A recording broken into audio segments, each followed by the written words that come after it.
Welcome back to another episode of My Trauma's Chronic, where I'm iconic. Get ready to be captivated by the one and only Yanis Lammari, founder and director of the incredible youth NGO, Youth ID. Having an extensive background as a trainer and facilitator in different places, including prisons, Yanis has a deep understanding of the hidden struggles of a diverse range of people due to his endless compassionate work. Yanis brings a wealth of knowledge and expertise to the table.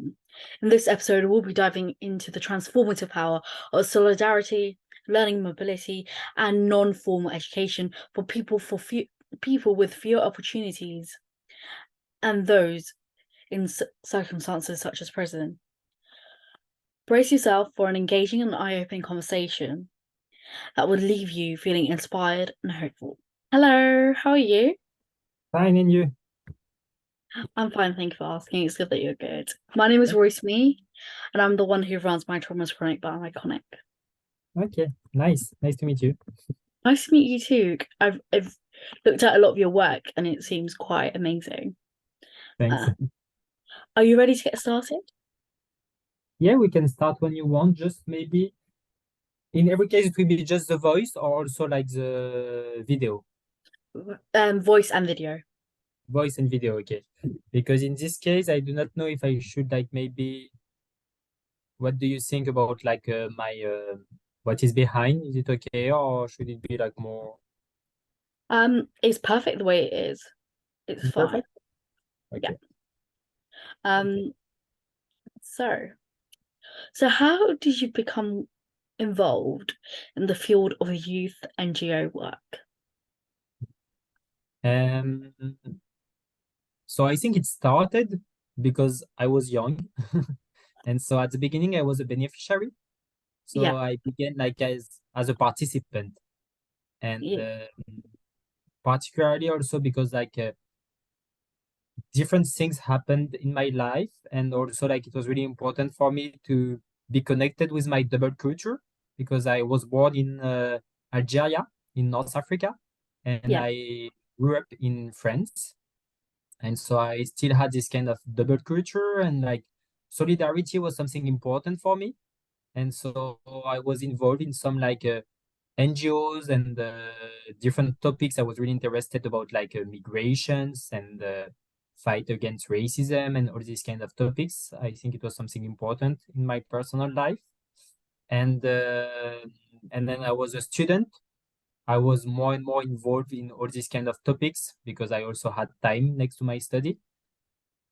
And I had the opportunity also to discover one program of the EU, of the European Union, Yeah. a program called Erasmus Plus, the one I'm working with now. And at the beginning, I was just a participant, and I went for my first project with Erasmus Plus in Turkey, um, and I loved it. It was really interesting, and it was the first time I was discovering that finally there were like many subsidies and many like opportunities for young people for free.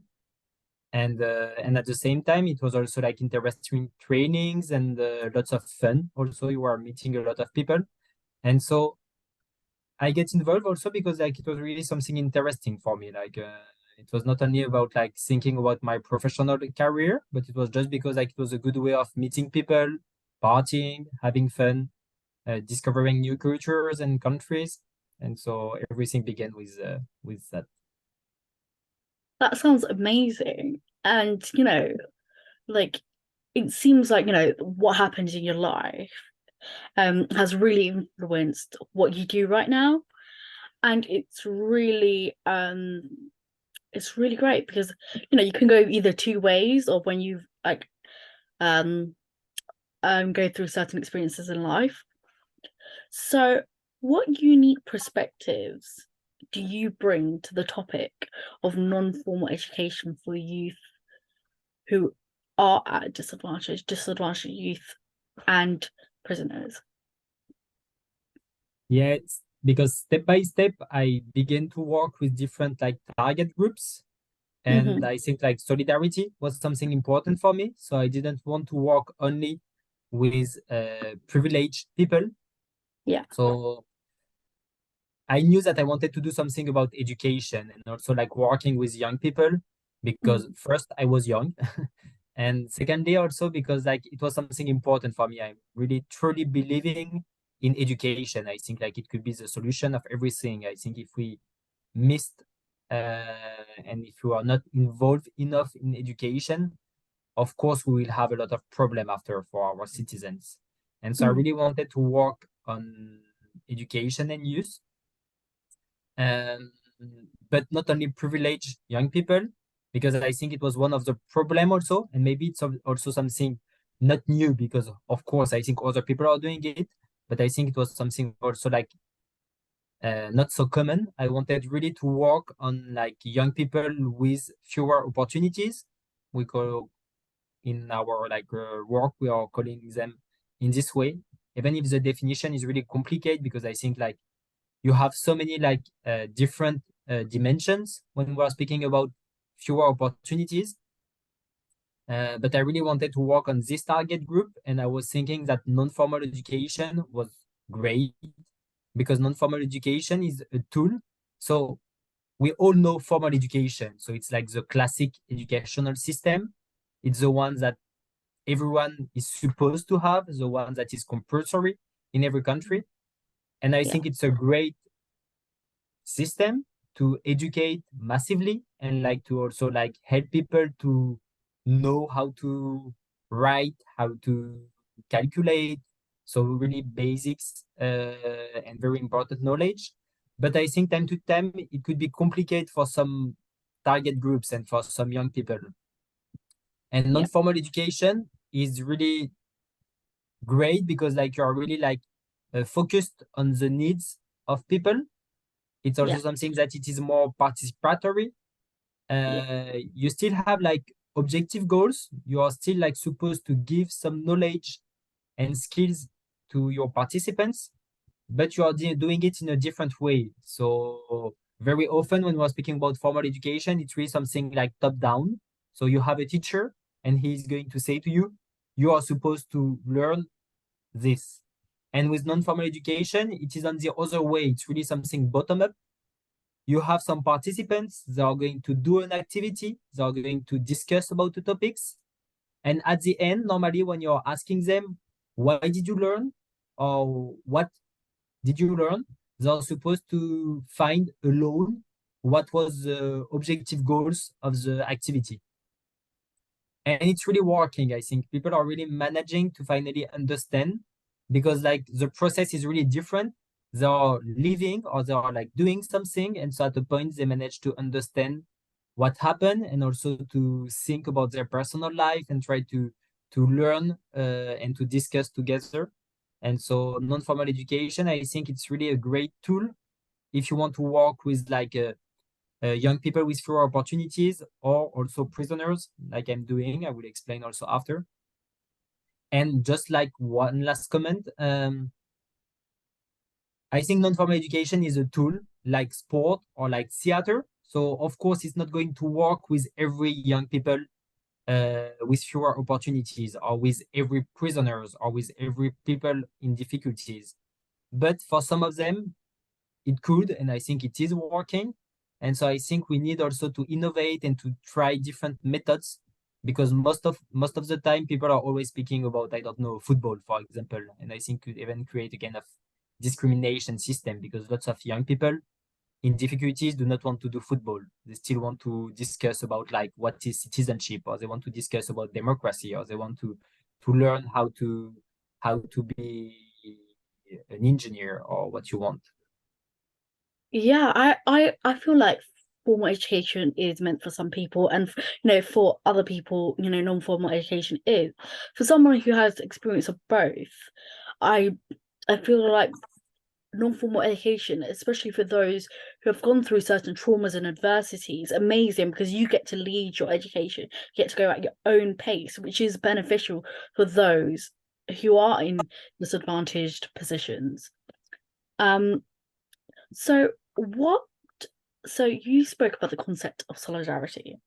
How can the concept of solidarity be applied to create meaningful change and support for individuals who have experienced challenges or traumas? Um,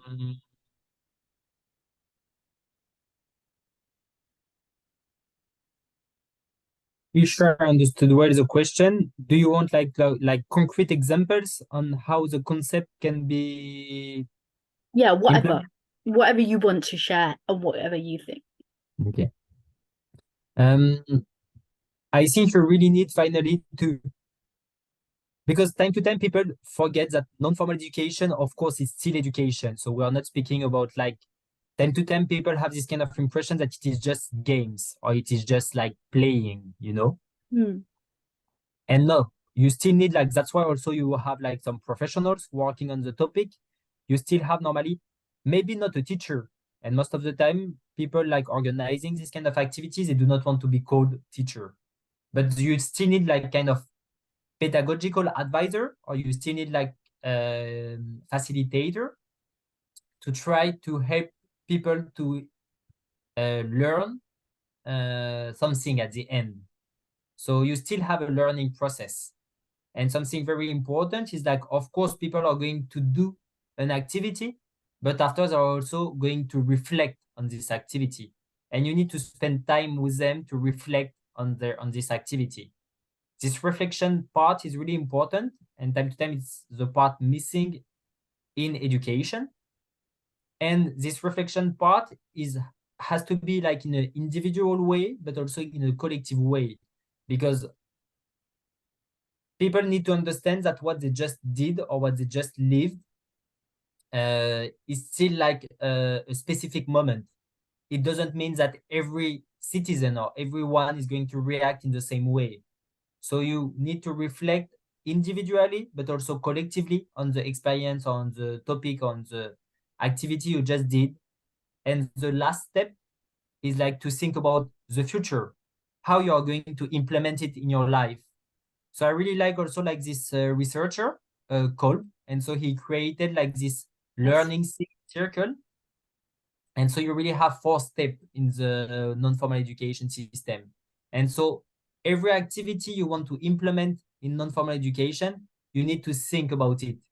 And so you have like different, even concrete questions or moments to use to be sure that participants are really going to live a non-formal education experience.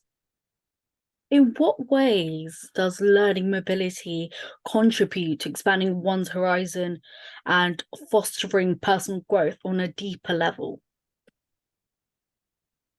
Yeah, so in non-formal education, so it is not exactly the same thing, but one of the important concept in non-formal education could be learning mobility. So you have like lots of like possibilities with non-formal education. It could be through sport, through arts, but one could be like through mobilities. And we even call them like in the EU and particularly with the Erasmus Plus program, learning mobility. Because one of the best experience, I think, to learn, in my opinion, is like to travel and like also to get out of your comfort zone, because it's what is happening when you are moving. And you don't need to travel far away. You don't need to go like in another continent. Even like just in other regions of your country, or even like in a country inside the EU, it's enough, because like what is important is more like this possibility of getting out of your reality, and you are going to experience with other people from different backgrounds and from different cultures a new experience or a new way of thinking. And so learning mobility, I think, is really something important to learn. And I even found it kind of interesting to know that, for example, in France now, in many like uh,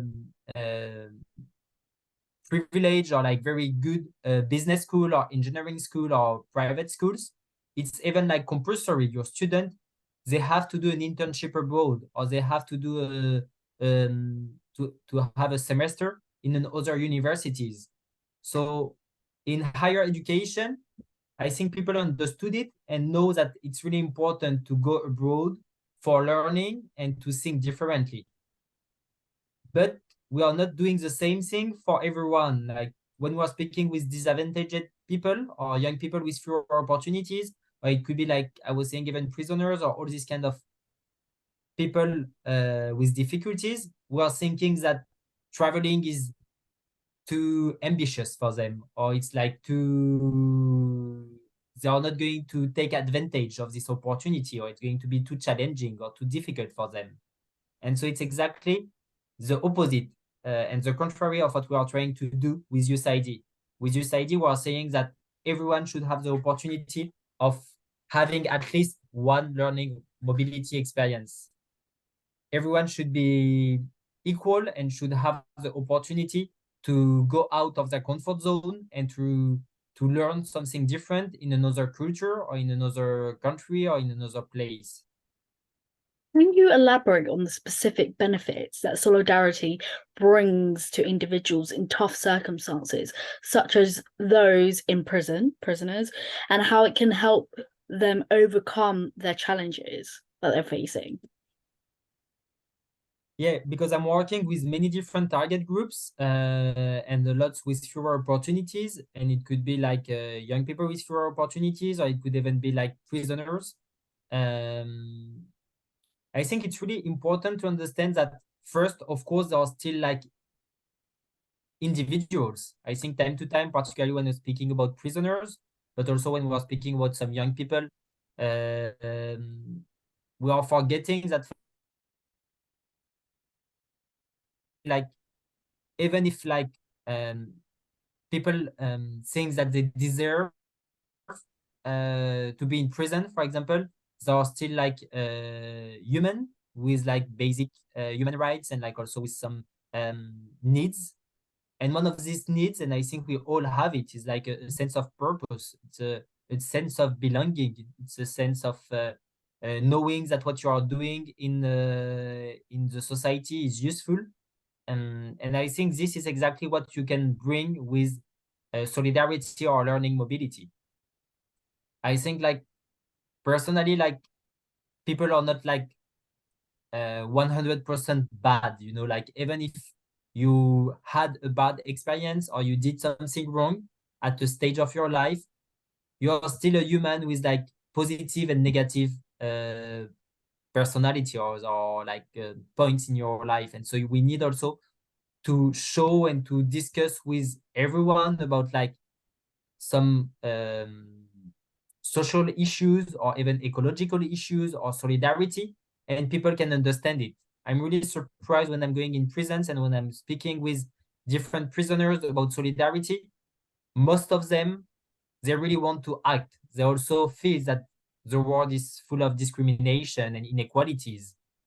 And time to time, they suffer this kind of discriminations or inequalities.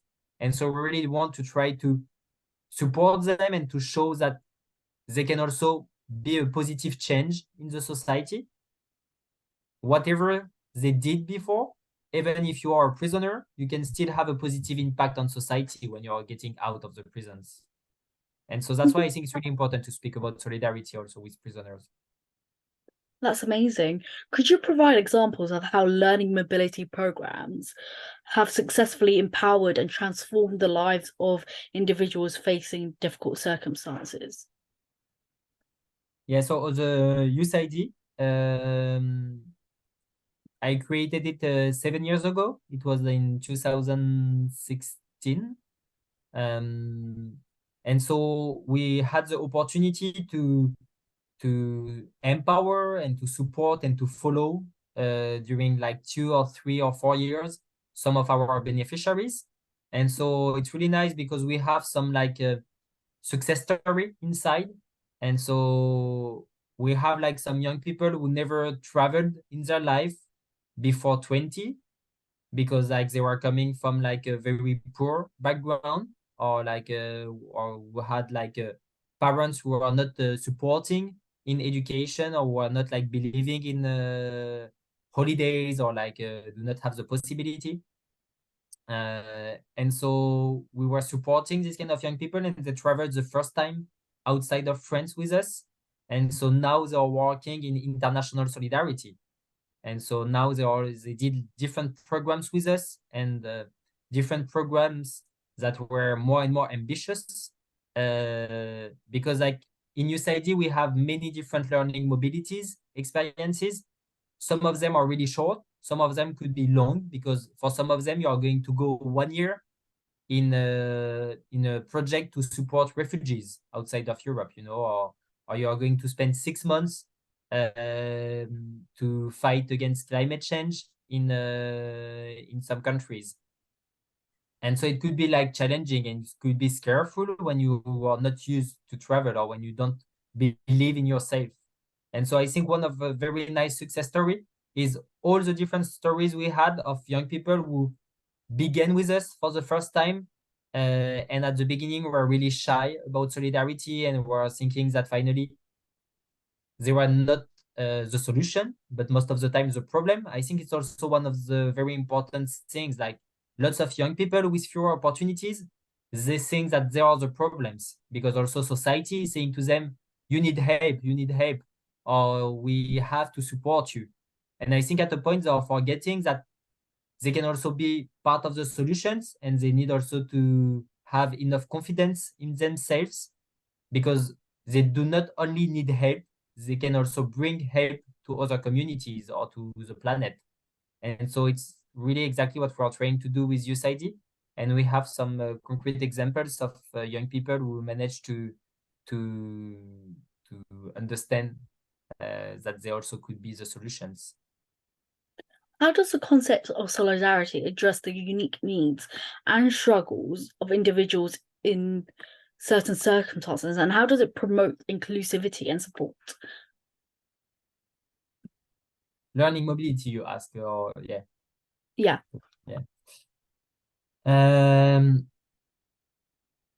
I think it's something also really interesting with learning mobility. It's because you are getting out of your comfort zone, you are going to change your mindset, and also about like what is inclusion. I think most of the time in our society, in our reality, social mixity is not really working. Most of the time, people are living with people who look like them. Finally, most of the time, people are like still, if you are like from a privileged family, you are going to stay with privileged people, because like you are going to go in schools and you are going to live in some places with privileged people. And the opposite is working when you're someone with fewer opportunities. And I think like learning mobility is really helping social mixity. And this is inclusion for me in both ways. And I have like a lot of examples of young people. For example, we were creating a lot of groups of young people who went in other countries. And for some of them, it was the first time they were like discussing with a refugee, because like we are really creating like a group of people that have different backgrounds, different stories, personal stories, who have different cultures. And so it's also one of the only way for them to meet like people that are really different from them. Yeah. So what are the key components of learning mobility that enables it to effectively broaden horizons and facilitate personal growth to a level where they can carry that out throughout their life? Could you repeat one more time? That's fine. So what are the key components of learning mobility that enables it to effectively broaden the horizon to the point where they can take the resources and the tools that you have given them and apply it to their life? I think it's connected with what we were saying at the beginning about non-formal education. Because learning mobility is not only about mobility. It's not like just because, like people are also like traveling and or doing mobility for holidays. And I think this is not always learning mobility or non-formal education. Because like when we are speaking about education at the beginning, you have formal education, you have non-formal education, and you also have informal education. And traveling most of the time is like linked with informal education. When you're traveling somewhere, If it is just for holiday, you don't know what is going to happen. So you are going to learn many things, but you don't have really like a learning objectives at the beginning. You are not beginning your mobility or your traveling with a list of things you want to learn. With learning mobility, yeah. No, sorry, continue. With learning mobility, we still follow this learning circle of like non-formal education.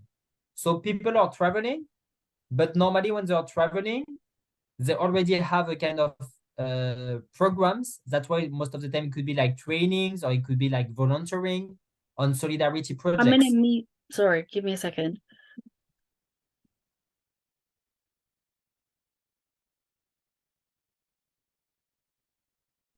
I'm so sorry. Ah, no problem.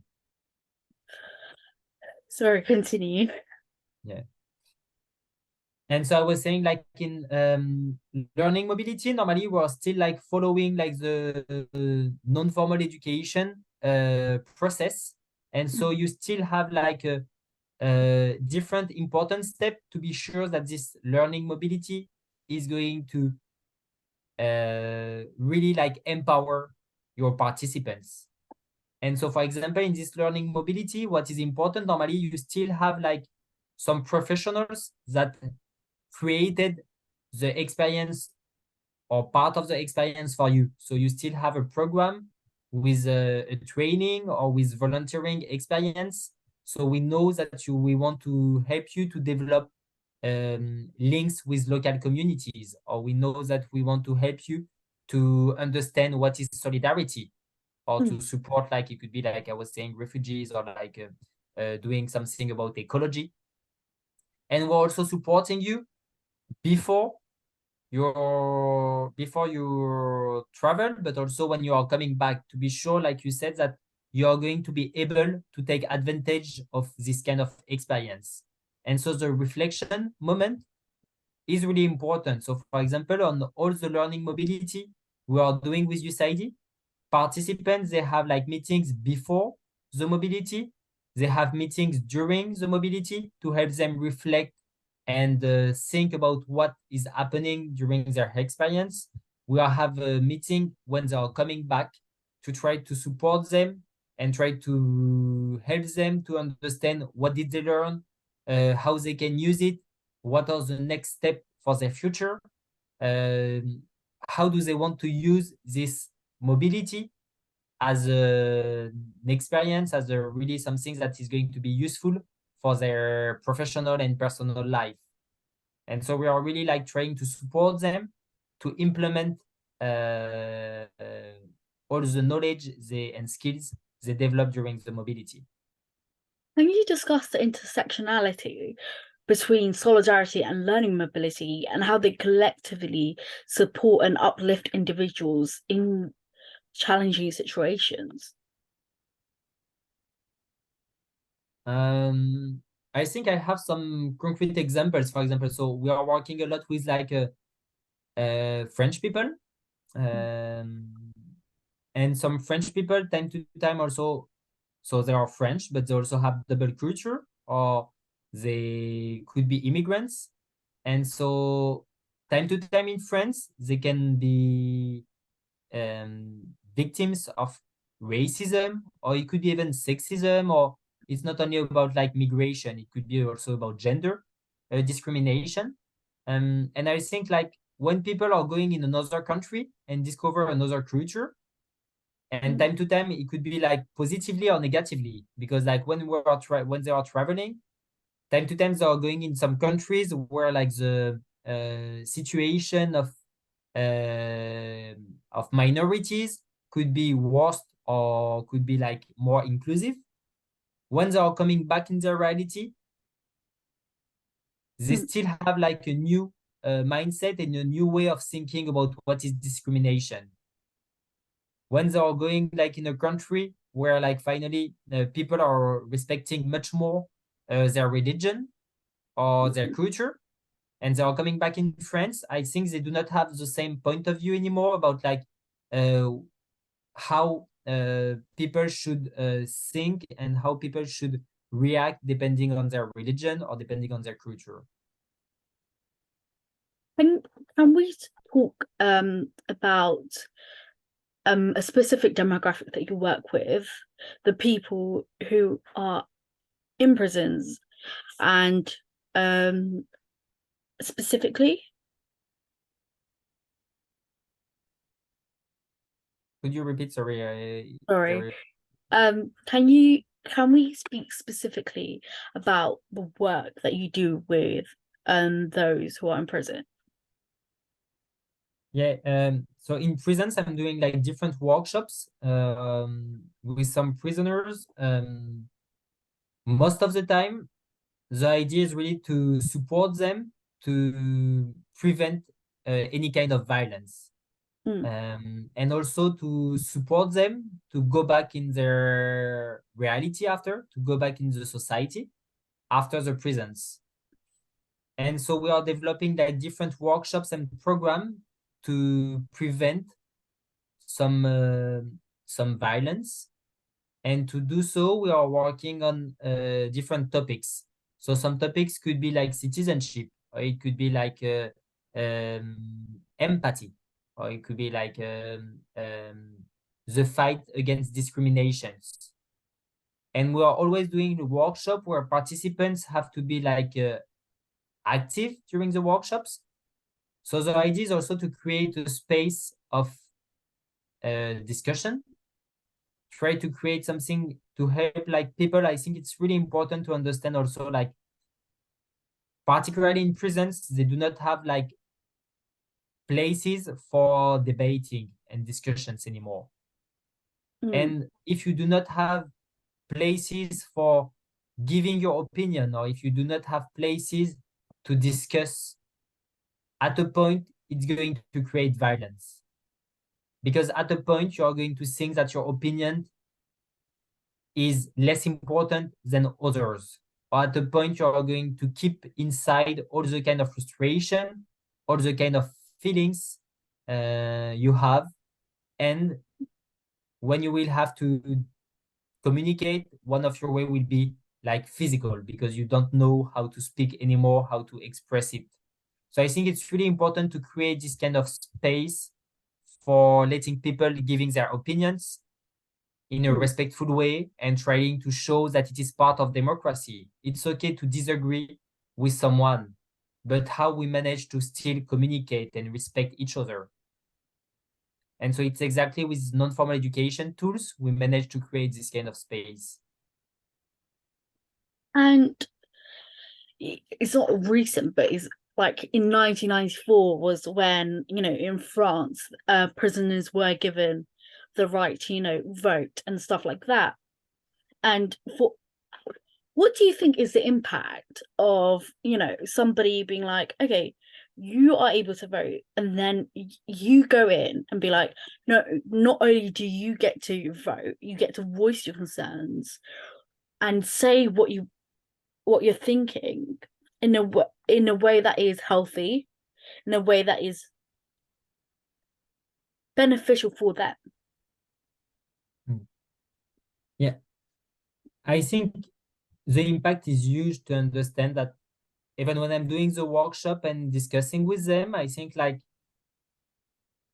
they are not used to give their opinion, even, and they do not feel legitimate to speak time to time, even, I think. And that's why it's really sad, I think. They really integrated this idea that finally their opinion is not important. Because they integrated this idea that finally they are not really citizens, or like finally they do not have the same rights than everyone. And when I'm saying rights, I'm speaking about like some basic human rights. That's why I really like emphasize the point that finally we need to understand that there are still humans and there are still like citizens. And so it's exactly what we're trying to do with them when we're working. And also to show that I think it is important also to have some people going in this kind of place and say, I understand some of your points, it doesn't mean that I agree with them with everything. But I think when some of them are saying to me, we have problems of discriminations, or we have some problems of poverty, and we have some problem of inclusion in society, I think it's really also helping them to have someone saying, I agree with you. But now, how we can change this kind of negative problems in society? And there is like some solution for doing it. You know, it's not only like, the idea is always to try to make them understand that violence is not the solutions, at least direct violence. I mean, like, we need to make them understand that we are not saying that inequalities don't exist. We are saying that inequalities exist. Let's fight against it. And you can be part of the solutions. Because like lot of civil, lot of like NGOs or like people in the society are doing it. It's a bit like, what you're saying. It seems a bit like, it's Martin Luther King and Malcolm X. One of them just said, for our voices to be heard, we need to peacefully protest. That will be Martin Luther King. Whilst Malcolm X is like, the only way they're going to listen to us is we're aggressive or we're violent. If we respond to the same way that they respond to us. And do you think the prison environment conditions these prisoners to think that they're not worthy of having their voices heard? Yeah, I think for sure, like part of it, I think it's also one of the problem. I think like violence is creating violence. And I think we really need to be careful about like how we treat people and how we punish them. I think it's something really important because like that's why I think like the key point should be like human rights. Are we respecting human rights or not? If we are not respecting human rights, for sure at a point it's going to be counterproductive. For sure at a point it's going to be more difficult to solve the problem, and we are going to create even more problems. So I think it's really important to try to find solutions respecting in every case human rights. And that's why I think, like, for example, learning mobility program or non-formal education tool could be part of the solutions for people with fewer opportunities, and particularly with prisoners. I think even if they did something bad, we need to find like alternative solutions to prisons. We need to find a way of like reintegrating them in society when we can. Of course, I think it depends also on what kind of crime and what kind of problems they created in the society. But I think for lots of prisoners and lots of like even like people in difficulties, the solution should be like creating new programs, and non-formal education and learning mobility could be part of the solutions. Yes, I think it's important. I agree with you. It's definitely important to think about the way that your prisoners get treated. And a lot of times prisoners go in there, they're discriminated just because they're prisoners, even though all of them have one thing in common: criminal convictions. They're still discriminated against by workers, people who come in, and it's the work that people do with them is extremely important, because there is on one article um um in 2011 to 2021, while the rate declined in 2012 to 5.7%, rose the following year and exceeds 9% in 2014, and 2021 the reoffending rate was of 11.5%. And I feel like that shows the impact of how people get treated in prison and how ineffective some of the work that is done is, and it's good that you come in with a different perspective.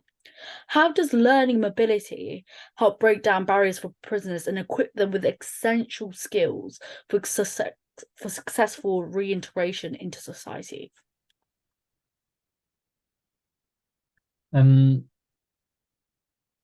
I think really it's a great tool because like when we're speaking about non-formal education, or it could be like, we are still, like I was saying at the beginning, speaking about education.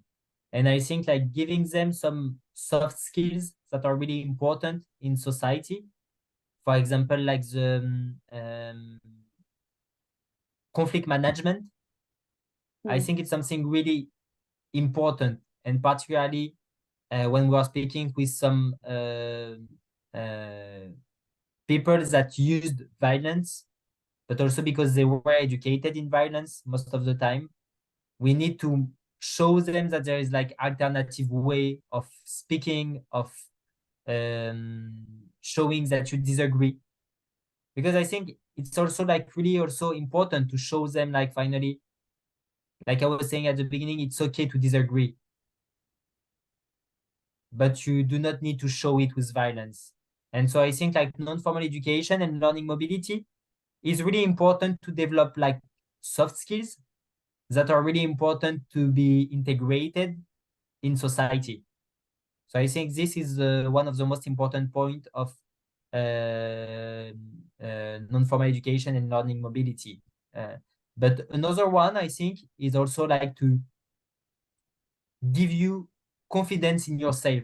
You know, I think like it's also something really important. I think lots of like people do not believe in themselves, and like having this kind of experience where you are like leading your learning process, or where you have to get out of your comfort zone, it's a good way of like getting back or like finding again your self-confidence. And I think if you have this kind of self-confidence, at a point you are going also to be able to convince people to recruit you, for example.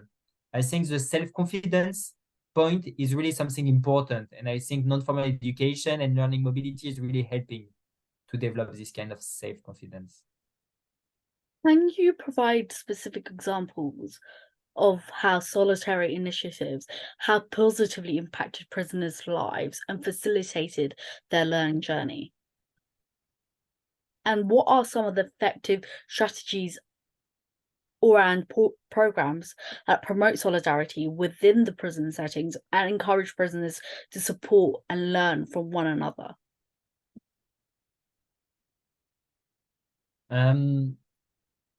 I think like one of the very big program, but like I was saying, I think like for prisoners, we are still at the beginning. So it's difficult like to already have like very concrete examples and like a name of programs, even if it is existing inside prisons and they are trying to create it. We still lack of examples. But like I was explaining at the beginning, there are plenty of opportunities, at least when they are getting out of prisons, and particularly because also lots of prisoners are very young. It's also one of the reality, finally, like because I think like when you're young, of course you're like more you lack of maturity time to time. So it's also like what is happening, I think, for some young people, particularly when they are like already like alone and do not have a lot of people like supporting them or helping them. It is easier, or it is like more possible to do some mistakes and finish in prison. But like there are plenty of opportunities to help them to create this kind of solidarity actions. And it's what we are trying to do with my NGO. And not only with prisoners, like I was saying at the beginning, even the majority of people who are working with are not prisoners. It's really like to work with like all these kind of EU program. So there is like Erasmus Plus. There is also like the European Solidarity Corps. the ESC program. And this kind of program are really like meaningful program because like the EU is really paying everything for you. And so everything is free and they support you to go abroad. So you have like full scholarships. It could be for short time or it could be like a longer one. So it could be between like 3 days and 1 year. Time to time, you even receive like pocket money. So also like to live in the place if you are like going a lot of time. And you have like many different like opportunities. So it could be like trainings on specific topic. And so some of the topic could be conflict management or how democracy is working or how to fight against sexism. So you have like many different programs to support you and to really be a kind of positive actor of change. Or you have like a concrete action when you are going to volunteer in an NGO on many topics again. It could be like supporting refugees. It could be to fight against climate change. It could be like to protect a national park or protect some animals. And so here you are really like going to spend a few months in another country of EU to volunteer and try to have a positive impact on the planet or on the society you are living with. And so I found it really great because like economical obstacle is not an obstacle because like really everything is paid for you. So I think we just need to raise awareness and to disseminate more this kind of opportunities. So it's what we are trying to do with my NGO and also try to support participants to be sure that it's going to be a learning mobility, like I was saying at the beginning also, to be sure that someone is going to help them to reflect on this kind of experience and be sure that they're going to be able to use it after when they're going to come back in their reality and they're going to be able to speak about it in a positive way and try to use it to be recruited to find a job or to go back to universities or whatever. How can we raise the awareness and support for the importance of solidarity and learning mobility for those who have fewer opportunities? I missed the beginning. We had the how That's fine. How can we raise awareness and support for the importance of solidarity and learning mobility for those with fewer opportunities? we have different like strategies in my NGO for doing it. So one is first, I think, really to show concretely how it is working. And so we also need to be like even like youth friendly if we're speaking about young people, or we need also to be very visual or try to be inclusive in our communication, in our way of speaking, in the images we're going to use, everything. The second point, I think it's also linked with the first one, is to try to do kind of peer education.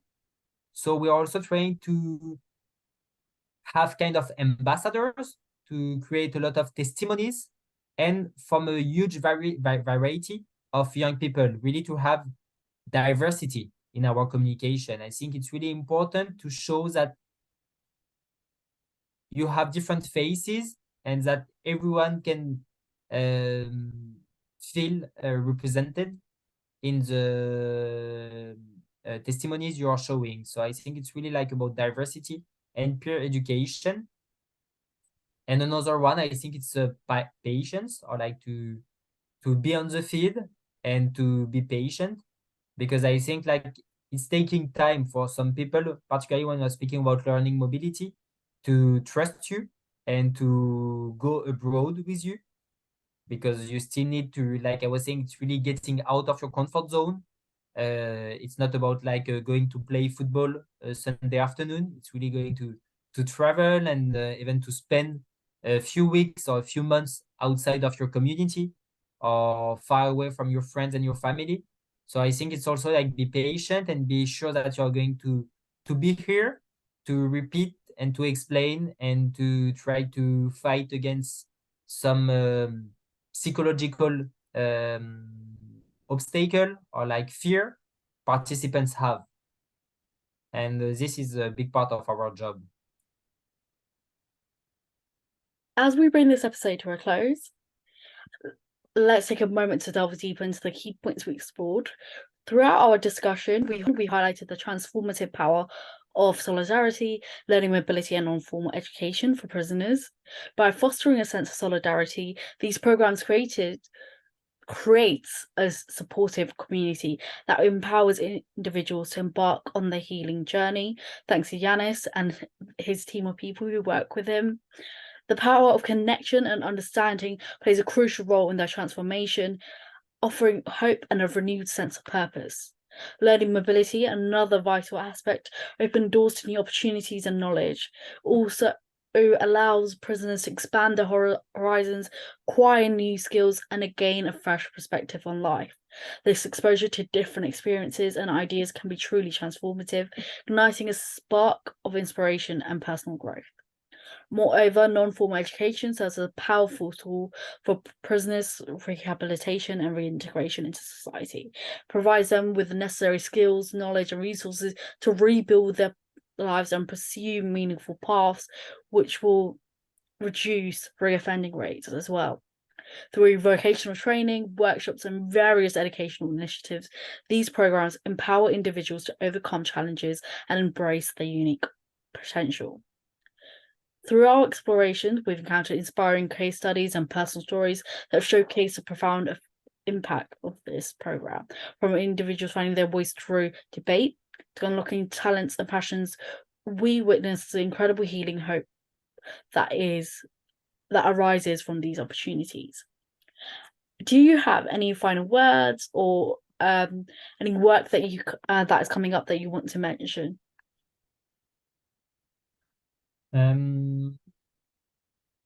Maybe two last messages. I think the first one,